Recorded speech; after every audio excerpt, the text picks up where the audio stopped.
Assalamualaikum warahmatullahi wabarakatuh. Alhamdulillahirabbil alamin.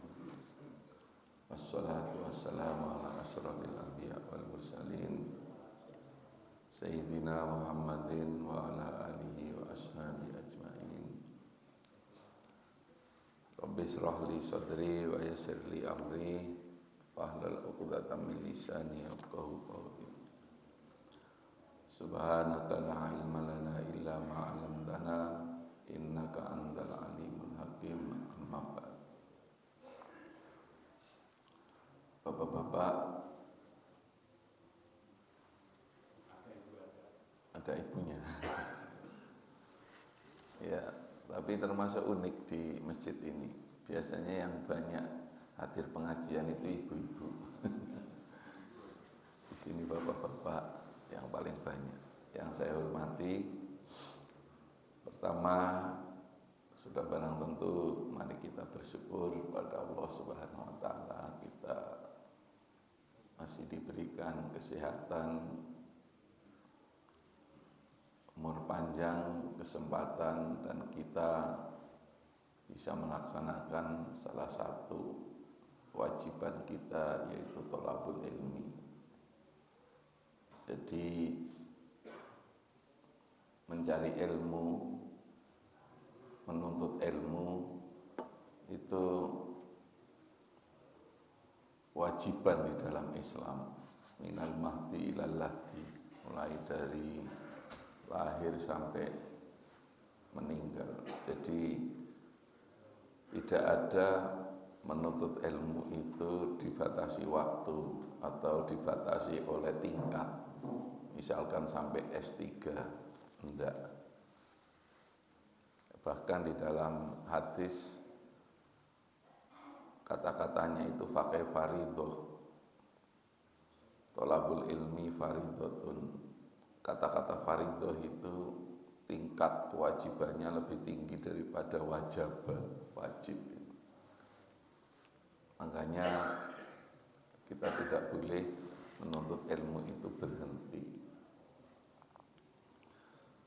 Salawat serta salam mudah-mudahan tercurahkan kepada junjungan kita Nabi besar Muhammad sallallahu alaihi wasallam. Saya kemarin ditanya temanya topiknya apa, Pak? Ya, saya memakai bahasa yang sederhana saja, pentingnya mempunyai rasa takut. Karena sekarang ini banyak orang yang tidak mempunyai rasa khawatir dan takut. Maksud saya, khawatir dan takut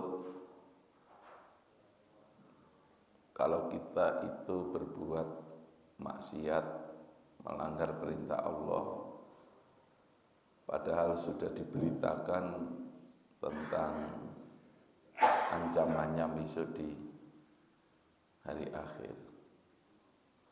Dan di hari akhir itu khalidina fiha, kekal selamanya. Sementara kita hidup di dunia ini ya terbatas. Saya sekarang umurnya 60 tahun, Pak.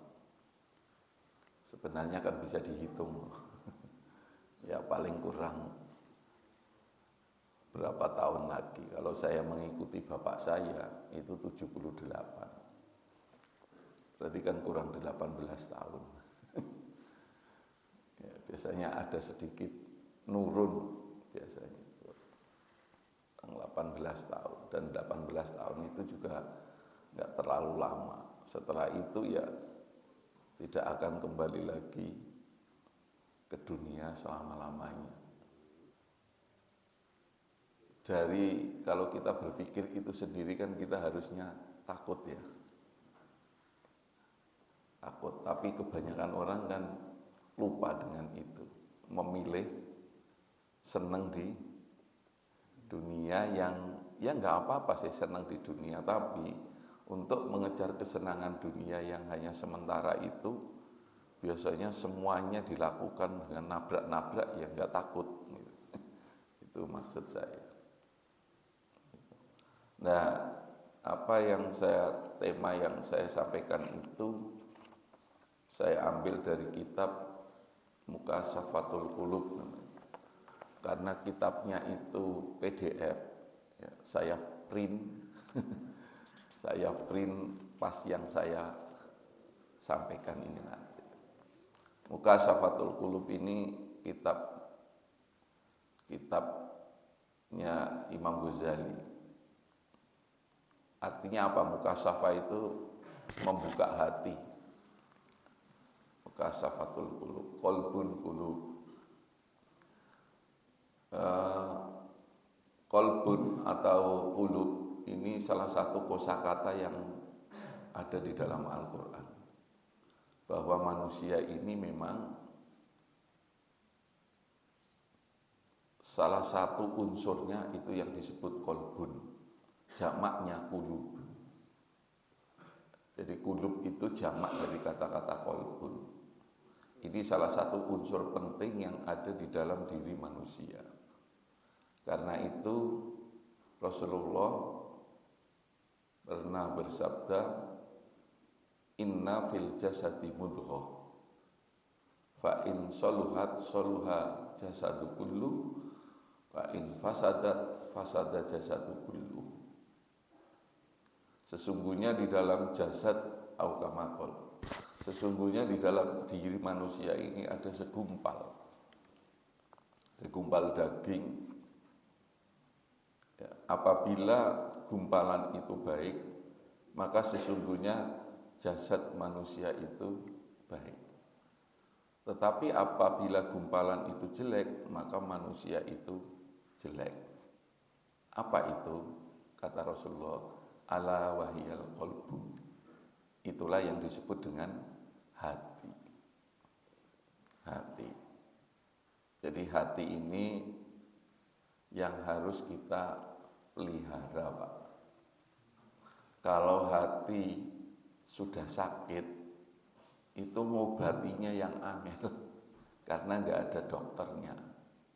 Tetapi kalau yang sakit itu jasad, gatal atau mungkin luka, itu lebih mudah diobati. Tapi kalau yang yang sakit itu hatinya, itu susah. Dan sesungguhnya nilai manusia itu ya terletak pada hati itu. Makanya di dalam ajaran-ajaran tasawuf, salah satu yang membedakan antara manusia dan makhluk lain itu adalah ada pada hati. Makanya di dalam Al-Quran itu lahum qulubun la yafqahuna biha. Orang-orang yang mempunyai hati, lahum qulub, hati, tapi la yafqahuna biha. Tetapi hatinya itu tidak digunakan berpikir memahami dengan baik. Ulaika kal an'am. Kata Al-Quran ini. Maka manusia itu seperti binatang. Balhum adallu. Bahkan lebih jelek daripada binatang. Ya. Kenapa lebih jelek daripada binatang? Kita sudah diberi pikiran dan hati, kok tidak digunakan? Ya berarti sama saja dengan binatang yang tidak mempunyai pikiran dan hati. Binatang kan itu toh Pak, mohon maaf, misalkan anak ayam bisa menyetubuhi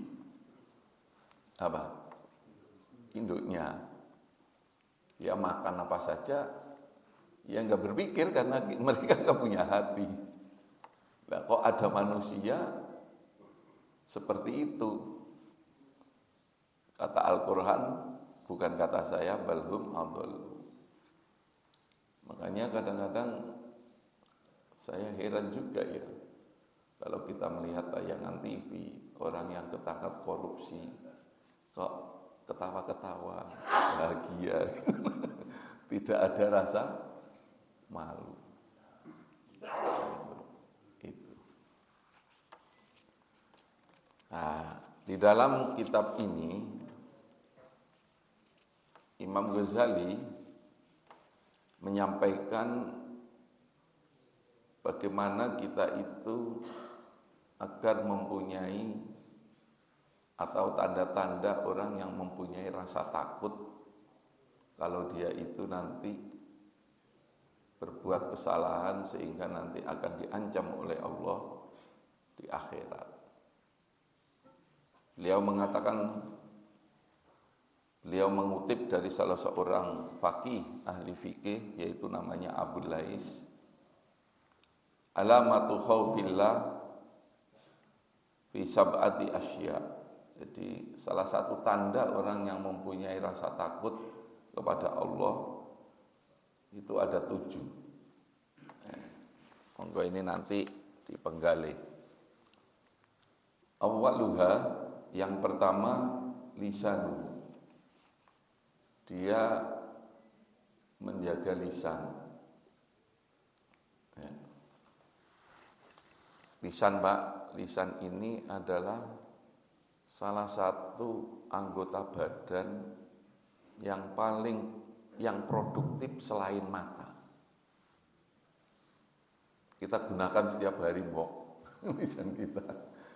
Ini salah satu indera yang produktif atau paling banyak kita gunakan. Karena itu ada pepatah Arab, ya, lisan ini seperti pedang. Kalau kita tidak bisa menggunakan lisan kita, maka kita akan terpotong, diri kita sendiri akan terpotong oleh pedang itu. Kalau dalam peribahasa di Indonesia, apa?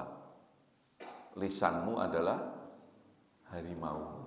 Kalau kita tidak bisa menggunakan lisan, maka akan kita diterkam.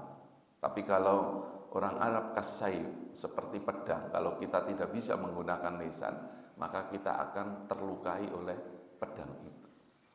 Karena itu juga ada peribahasa salamatul insan fi hibdil lisan. Keselamatan manusia itu antara lain adalah tergantung pandainya seseorang menjaga lisan. Jaga lisan. Tapi sebaliknya, Pak, lisan ini juga bisa sebagai media atau sumber pahala untuk membaca Quran, untuk zikir, untuk berucap, untuk memberikan nasihat. Semuanya juga dari lisan. Tapi dengan lisan pula sebagai sumber dosa. Kalau kita ngomong tidak hati-hati menyakiti orang, ya sumbernya dari lisan. Karena itu kata Imam Ghazali, lisan ini penting untuk dijaga. Bagaimana itu kata Imam Ghazali? Fayamna'uhu minal qidhi. Salah satu yang harus dijaga adalah dari al-qidhb. Qidhb itu apa? Bohong. Sama dengan, mirip dengan al-buhtan, kebohongan. Bohong. Ya. Jangan sampai kita itu melakukan, mengucapkan sesuatu ringan saja, padahal itu tidak benar. Ya. Karena itu salah satu, Pak, salah satu yang diancam di dalam Islam adalah menjadi saksi yang bohong. Karena kesaksian itu dari lisan. Jadi saksi itu berat. Salah satu yang paling diancam oleh Allah adalah orang yang menjadi saksi bohong. Yang dengan kesaksiannya itu orang yang tidak bersalah menjadi salah, atau orang yang bersalah menjadi tidak salah. Itu dari lisan. Dijaga dari kebohongan. berat ya, berat ya. Karena itu Bapak-bapak, sekarang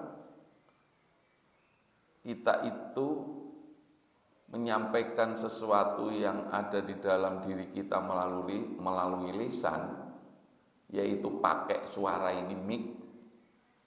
Dengan media modern sekarang pakai apa? Pakai tulisan, Pak. Jadi lisan itu sekarang perpanjangannya adalah tulisan. Yang kita tulis itu sebenarnya kan yang mau kita omongkan, Bob. Nah, karena itu, ya nulis di grup di HP yang hati-hati, termasuk menyampaikan sesuatu yang forward tentang berita apa. Kalau Bapak kira-kira itu tidak tahu, tidak bisa mengkonfirmasi tabayun, ya nggak usah disampaikan. Apabila sesuatu itu sesuatu yang mungkin ini menuduh seseorang atau membicarakan seseorang, ya nggak usah. Saya termasuk yang kalau ada di grup itu kan banyak sekali. Paling saya hapus gitu aja, nggak pernah saya buka. Apalagi menyampaikan ke orang lain. Khawatirnya isi video itu membicarakan tentang seseorang yang sebenarnya itu tidak benar. Kita ikut menyebarkan. Berarti ikut menyebarkan tidak benar. Makanya media itu juga hati-hati, harus kita gunakan dengan baik. Karena itu bagian dari lisan kita sekarang, modernisasi dari lisan, yaitu berupa medsos itu. Wal ghibah. Ghibah itu ya asalnya dari ghoba, ya ghibu ghibah, artinya ghaib. Ghaib itu kenapa dinamakan ghibah? Karena yang kita bicarakan itu orangnya nggak ada. Ya, orangnya nggak ada tapi kita jelek-jelekkan. Padahal dia tidak jelek. Ya, itu ghibah. Wan namimah. Namimah itu mengadu domba, adu-adu. Sana bilang begini supaya jengkel kepada dia, sini kesedia bilang begini supaya tarung. Kayaknya ini dalam politik ya, Pak. Ya, makanya saya termasuk tidak suka terjun di bidang politik. Ya, namimah. Nah ini jaga lisan. Wal buhtan tadi hampir sama dengan kebohongan. Wa kalamul fudul, ya ngomong-ngomong bicara yang tidak ada gunanya. Tidak ada gunanya. Lalu bagaimana untuk menghindari itu? Wa yaj'aluhu masghulan bi dzikrillah. Ya, mari lisan kita disibukkan untuk zikir. Zikir itu menyebut. Menyebut itu apa yang disebut kalimat-kalimat thayyibah. Entah itu alhamdulillah, subhanallah, Allahu akbar. La haula wala quwata illa billahil aliyil azim, astaghfirullah. Ya, itu kan kita menyebut itu namanya zikir. Zikir itu siapa? Mengingat. Zikir itu mengingat. Menyebut dan mengingat. Karena itu menurut para ahli tafsir, kata-kata zikir yang ada di dalam Al-Quran itu maknanya ada 3. Pertama menyebut. Menyebut itu ya dengan membaca kalimat-kalimat thayyibah. Yang kedua maknanya adalah mengingat. Mengingat maksudnya apa? Yaitu zikir bil qalbi. Mengingat Allah dengan hati meskipun lisannya tidak berucap, itu namanya zikir. Ketika kita ingat Allah berarti kita sedang zikir. Ada juga yang mengartikan zikir itu berpikir. Berpikir itu melihat ciptaan Allah, kebesaran Allah yang ada pada diri kita. Nah, puncaknya zikir itu sebenarnya adalah ingat kepada Allah, mengagungkan Allah, ya, menyanjung Allah. Puncaknya apa? Akhirnya kita betul-betul bersaksi, meyakini bahwa Allah Maha segala-galanya. Itu zikir. Nah, zikir ini biasanya di orang Jawa dimaknai terbatas wiridan itu. Wiridan. Itu zikir bil lisan. Tapi sebenarnya zikir itu yaitu tadi ada bisa dengan hati, bisa dengan pikiran. Al bizikrillah, ingat kepada Allah. Wa tilawatil Quran, dan membaca Quran, wa mudzakaratil ilmi. Mudzakarah bidang keilmuan ya seperti majelis taklim. Itu. Ya, jadi lisan harus kita jaga. Makanya dalam hadis itu mangkana yu'minu nabillahi wal yaumil akhir falyakul khairan aw liyasmut. Ada hadis sahih, barang siapa iman kepada hari akhir, kepada Allah dan hari akhir, maka katakan yang baik. Jadi lisan kita disuruh mengatakan yang baik. Kalau tidak, kita tidak ngerti, aw liyasmut, mending diam aja. Diam. Ya, ngirit ngomong. Tadi kan kalamul fudul ya, apa ya? Terlalu banyak ngomong yang tidak ada gunanya. Ya, seperti itu. Ini yang pertama. Wasani, ya, supaya kita mempunyai rasa takut adalah kita juga harus menjaga qalbu, hati kita. Di sini Imam Ghazali mengatakan fa yukhriju minhu al-adawatu. Hati kita harus kita jauhkan dari al-adawah, permusuhan. Permusuhan, Pak. Jadi ketemu orang, melihat orang yang ada dalam hati dan pikiran kita itu husnudzon. Jangan suudzon. Karena kalau kita ketemu orang, melihat orang sudah suudzon, itu kemudian muncul kebencian, enggak suka. Padahal dalam Islam tidak begitu. Dalam Islam itu diajarkan kita itu persaudaraan. Nah, salah satu itu ya, mohon maaf, salah satu sumber al-adawah sekarang ini adalah medsos. Medsos. Banyak sekali komunitas-komunitas yang itu dipengaruhi oleh pilihan politik. Ya. Kalau Pilpres dulu kan yang memilih nomor 1 senang dengan nomor 1, apapun yang jelek dari nomor 2, 3 dibarkan, entah itu benar atau tidak. Nah, itu bagian dari al-adawah. Ya, karena itu ya yang begitu-begitu ya kita menurut saya nggak usah lah. Al-adawah wal buhtan, tadi itu kebohongan, bohong. Wa hasad itu apa? Wa hasadul ikhwan, hasad, dengki kepada saudara, kepada sesama muslim. Di sini al-hasad itu mengangan-angan zawalun nikmah anil ghair. Jadi kalau ada orang senang itu enggak suka, bagaimana supaya dia itu menderita. Jadi suka kalau ada saudaranya sengsara. Dan hasad ini Pak, salah satu penyakit yang disebut dalam Al-Quran. Surat apa? Al-Falaq.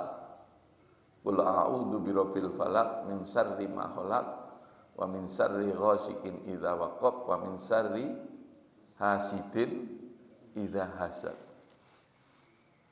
Kita disuruh berlindung dari orang-orang yang mempunyai hati dengki. Jadi hasad itu salah satu penyakit hati. Salah satu penyakit hati itu adalah hasud. Bahaya. Di sini ada hadis al-hasadu ya'kulul hasanat kama ta'kulun nar al-hatab. Hasad itu bisa ya menghilangkan kebaikan sebagaimana api melalap kayu bakar.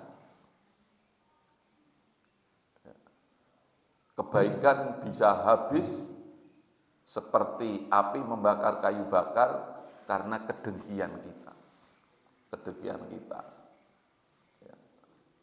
Termasuk kita menyakiti orang lain, itu bahaya sekali, bisa jadi amal kita ambyar. Wa'lam annal hasad minal amrad al-azimah. Kata Imam Ghazali, ketahuilah bahwa sesungguhnya hasud itu adalah penyakit hati yang paling besar. Ya. Minal amrad al-azimah fil qulub, yaitu penyakit hati yang paling bahaya, paling besar. Fala tudawi amradul qulub illa bil ilmi wal amal. Tidak bisa diobati penyakit hati itu kecuali dengan ilmu dan amal yang baik. Amal yang baik. Ya. Ini lisan, hati. Yang ketiga sampai jam 6 nggih. Nggih. Jam berapa suruknya? 6? 6:09. Wasalis nadruhu, pandangan. Ini juga termasuk indera kita yang paling produktif, paling banyak digunakan, pandangan. Fala yanduru ilal haram, maka sebaiknya kita menghindari memandang hal-hal yang haram minal akli wasyurbi, dari makanan, syurbi dan minuman, wal kiswa dan pakaian, wa ghairiha. Wala ila dunya birrugbah. Ya, jangan sampai kita terhadap persoalan dunia ini kemudian mencintai secara berlebihan yang tadinya yang berasal dari pandangan kita itu. Dan ini memang harus dikendalikan, Pak. Kesenangan kita itu kan lahir dari pandangan. Dalam mobil, apik temen, piye carane bisa duwe omah, ya, semuanya dari pandangan. Ya, kesenangan ini kan dari pandangan semua. Ya.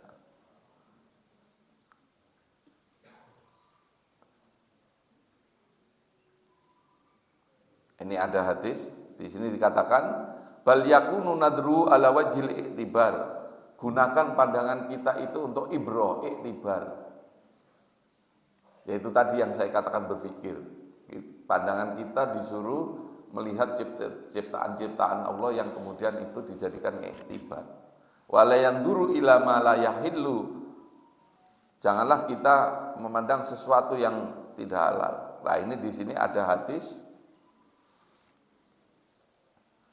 Man mala'a ainaihi minal haram mala Allahu yaumal qiyamah ainaihi minan nar. Medeni banget juga hadis ini. Barang siapa yang kedua matanya itu selalu untuk melihat barang-barang yang haram, maka nanti pada hari kiamat kedua matanya akan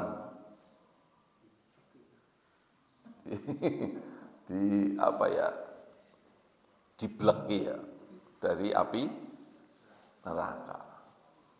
Nah, maka konon orang-orang yang alim, orang-orang yang apa ya, dia itu selalu dia pandangannya itu ngisor bungkuk untuk menghindari mandang macam-macam. Ya. Kalau kita supaya mata kita tidak memandang dikasih kacamata, ben ora katon memandang. Kacamata hitam.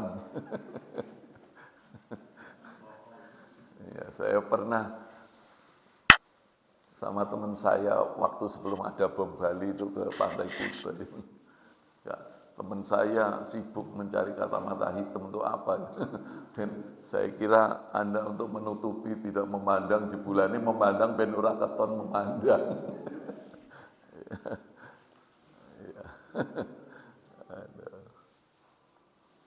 Ya. Warabiu yang keempat batnuhu.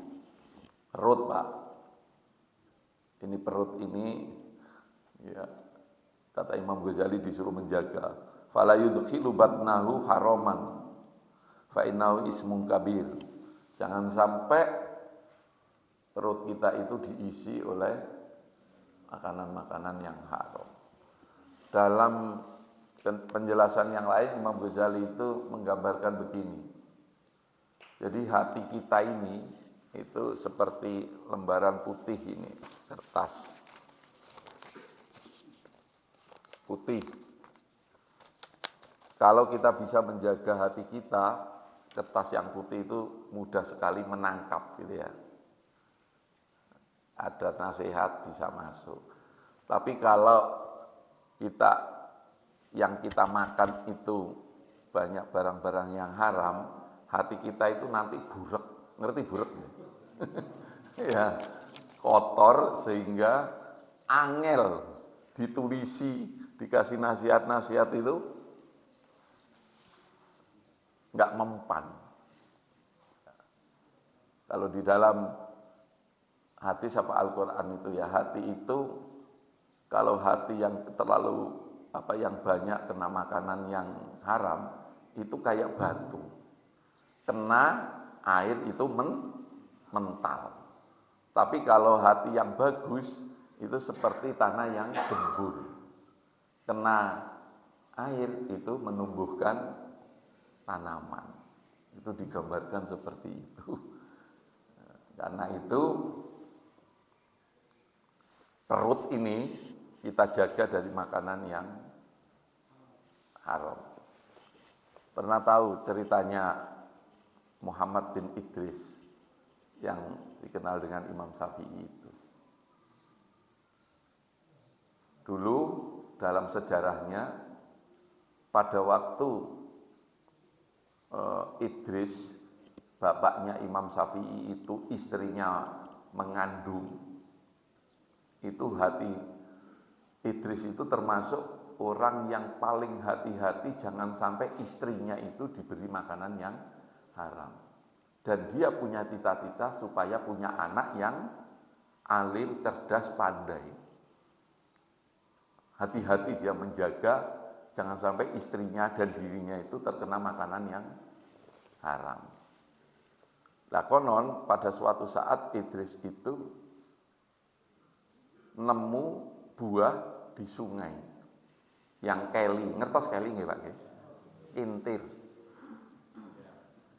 Loh, kok ana buah di sungai? Eman-eman lah tak ambil. Kebetulan istri saya sedang hamil, kayaknya seneng nih buah ini.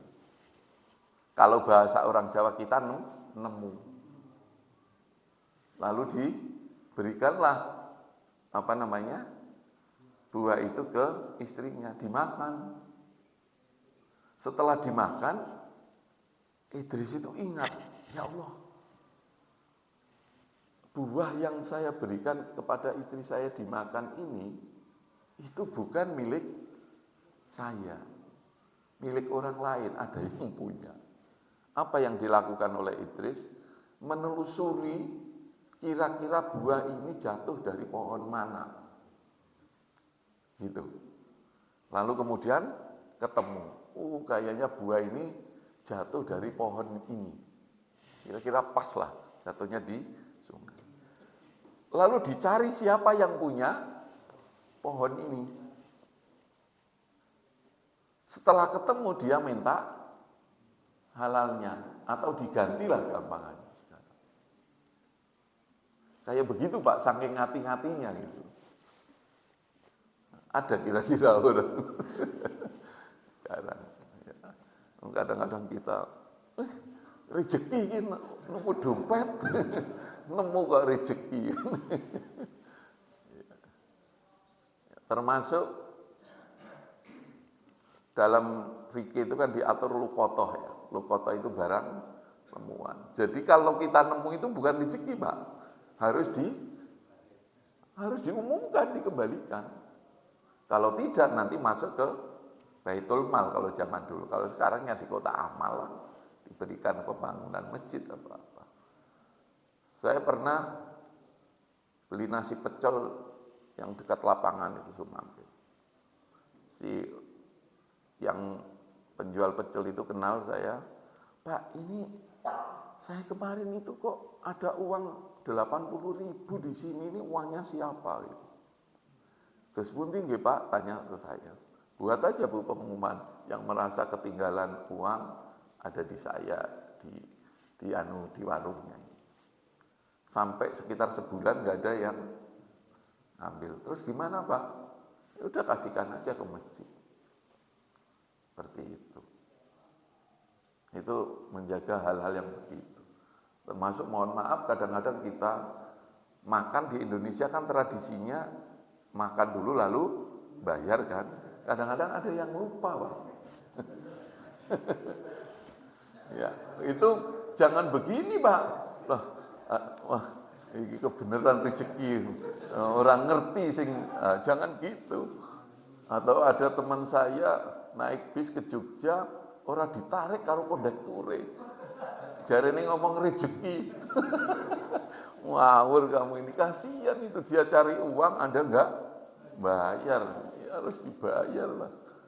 Ya, rezeki. Ya, seperti itu. Ya, mohon maaf Pak ya, ini bukan berarti ya sekedar etibar saja. Saya pernah makan di rumah makan Rosi di Kebumen itu. Ada jualan sop terkenal lah. Saya makan, istri saya itu ngambil telur. Saya nggak ngerti, saya yang bayar. Lupa. Terus dia, Mas, telurnya mau istianu dulu, dihitung. Iya padahal saya sudah melaju hampir nyampe Jogja. Nah, harus kepikiran Pak. Ya, saya terus, ya sudahlah nanti kayaknya kita sewaktu-waktu makan di situ lagi. Ya, pulangnya lewat itu ya, lewat selatan itu. Ya sewaktu-waktu sarapan situ lagi nggak lama lah. Saya bilang Bu, saya bilang dulu pernah makan pakai telur belum saya hitung. Dan ngati-ngati semacam itu karakter Pak, harus kita bangun terhadap anak kita terutama. Jangan biasa menyepelekan hal-hal yang kecil. Kalau sudah terbiasa menyepelekan hal-hal kecil yang tidak baik, itu nanti akan menjadi merambat ke hal-hal yang besar. Ke hal-hal yang besar. Anak kita diajari untuk telaten terhadap yang begitu-begitu itu. Ya. Supaya kita bersih dari hal-hal semacam itu. Kalau itu tadi inspirasi cerita ya. Kalau ada cerita juga, mohon maaf ya, ini cerita ilustrasi ya, tapi sebenarnya ceritanya cerita fiktif, tapi sebenarnya ini ilustrasi dari sebuah ayat. MH Ainun Najib itu punya buku namanya, judulnya Selilit Sang Kiai.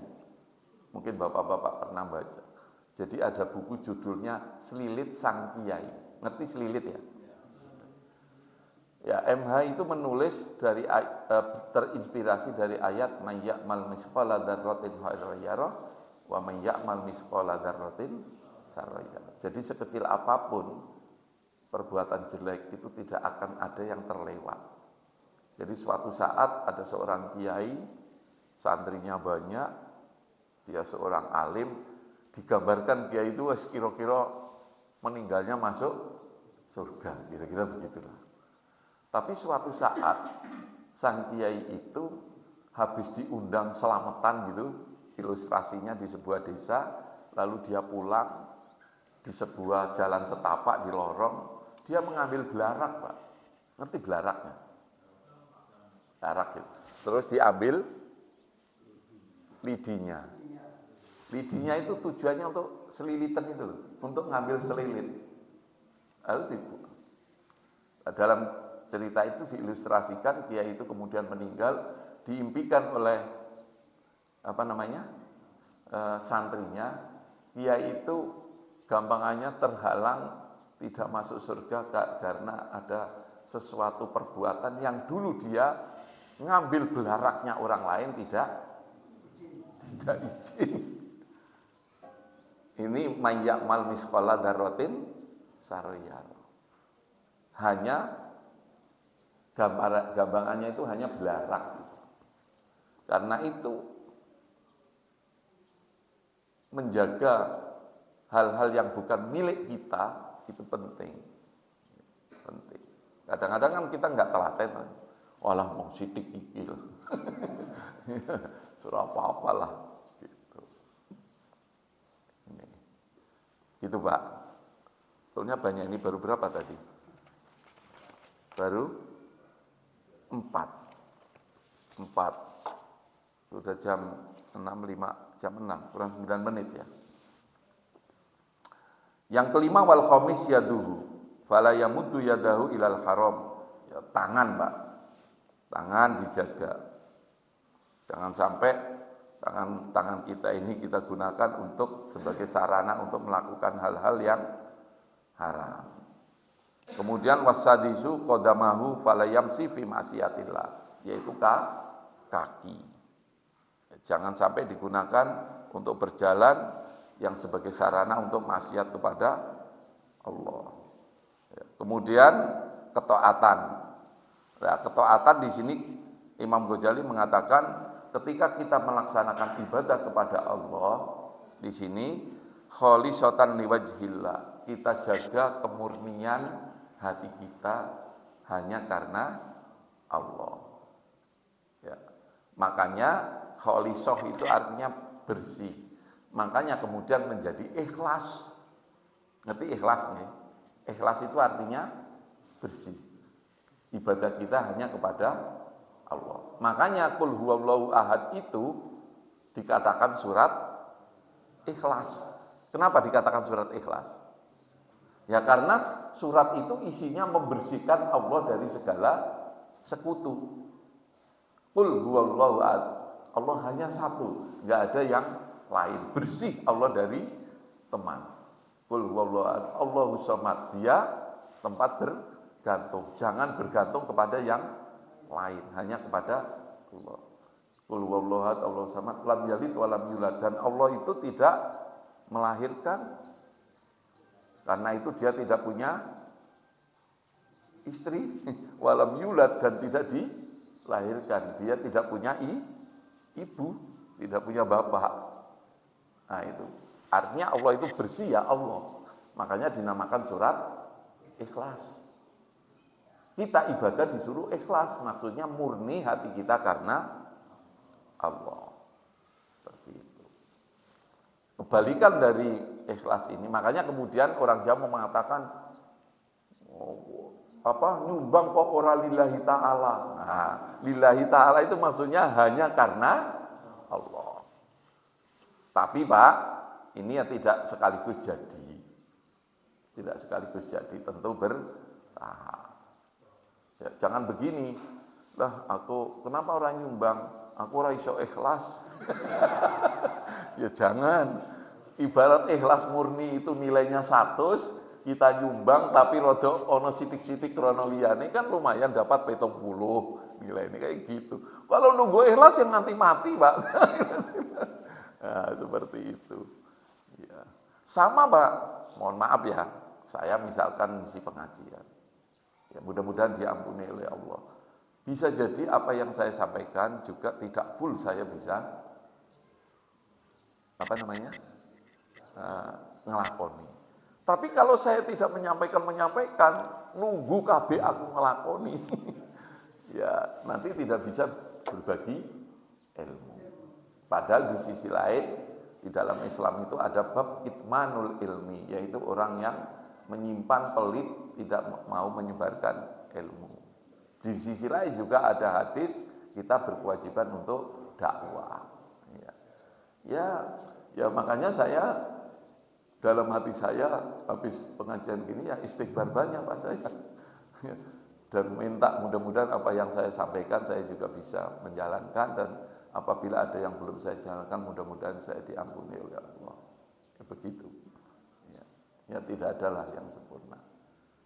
Itu yang saya sampaikan, monggo kalau ada yang mau tanya. Nggih. Apa? Oh, selilit.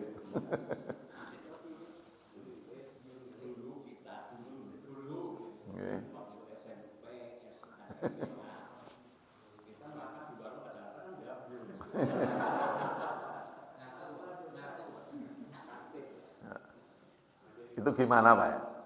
Ya, kalau secara akal rasional bisa kita kembalikan, kita kembalikan. Kalau tidak, kita perbanyak sedekah. Sedekah itulah yang bisa menghapus kesalahan kita. Saya Pak waktu SMP itu di desa kan saya sering ngambil mangganya orang Pak. Ya seperti itu. Ya insya Allah lah dengan kita sedekah kita itu mudah-mudahan tertutupi. Ya, gitu ya Pak. Dan diperbanyak istighfar. Yang mangganya saya ambil itu orangnya sudah meninggal Pak. Tanahnya sudah dijual. Ya, itu. Ada lagi Pak? Ya, monggo lah bareng-bareng ya kita sedikit-sedikit. Kenapa ini saya temanya yang begini-begini? Saya lihat kan Bapak sudah tua-tua. Sudah mulai ya menata hati yang tenang gitu. Kita maksimalkan sisa umur kita. Sekali lagi Pak, enggak lama kok kita itu hidup. Kita ini rata-rata saya lihat di atas 50-an lah. Dan umur itu bisa dihitung kok. Nggih, Pak? Ya. Ya, titiknya kan enggak akan berubah toh, Pak. Di sini setiap hari kita gini, Pak. Ya, baru habis ini 2026. Terus marani bendina. Dan Ramadan misalkan atau hari raya, itu tidak mungkin Pak kita tidak punya kawan, tetangga, saudara yang nanti tahun lagi ketemu. Mesti ada yang berkurang. Ini tadi pagi-pagi baru diumumkan itu Pak, siapa? Itu real Pak. Dan kita kadang lupa terhadap itu. Lupa. Ya. Banyak sekali yang tadinya sehat. Ya kalau kita mikir itu. Makanya Pak kalau takziah, salah satu yang disunahkan itu kan ke kuburannya. Sampai melihat. Saya kadang-kadang kalau ikut menyaksikan, dimasukkan ke liang kubur, diuruk, diinjek-injek, lalu ditinggal. Ya Allah, ternyata menungso ya nggak ada apa-apanya. Dan siapapun, entah pangkat apapun, kayak apapun ya kayak begitu itu. Kalau saya melihat begitu, betapa kita itu tidak berdaya dengan masalah ruh, masalah nyawa itu enggak berdaya. Kulir ruh min amri Rabbi. Makanya katakan hai Muhammad bahwa persoalan ruh ini persoalan Allah. Enggak ada Pak yang bisa apa ya mencegah. Idza jaa ajaluhum fala yastakhiruna sa'atan wa la yastaqdimun. Ya sederhana sebenarnya. Mohon maaf ya, dikit. Ibu saya itu kan sudah umur 93 tahun. Sekarang itu susah makan, ya kayak daging, kayak kulit dan tulang. Saya juga mikir, ya Allah, menungso ya, yang tadinya gagah ini. Kalau sudah begitu, siapa yang bisa menolong? Ini nggak bisa. Saya pernah kontrak rumah, Pak. Yang saya kontrak itu mantan Kapolres, orangnya gagah. Pada waktu itu dia harus cuci darah itu, nggak bisa jalan ke kamar mandi dibopong. Saya mikir, ya Allah, menungso gagah koyong ini. Kalau sudah dibuat sakit begitu aja, nggak ada apa-apanya. Mau apa ya? Artinya disitulah yang saya maksud berpikir itibar tadi, betapa kecilnya kita ini nggak punya kekuatan apa-apa. Nah, ngoten nggih.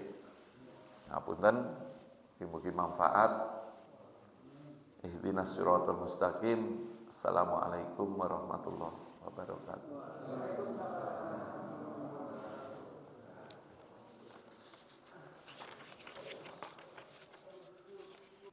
لا إله إلا الله الملك الحق المبين محمد رسول الله صادق الوعد الآمين لا إله إلا الله الملك الحق المبين محمد رسول الله صادق الوعد الآمين لا إله إلا الله الملك الحق المبين محمد رسول الله صادق الوعد الآمين لا إله إلا الله الملك الحق المبين محمد رسول الله صادق الوعد الآمين لا إله إلا الله الملك الحق المبين محمد رسول الله صادق الوعد الآمين لا إله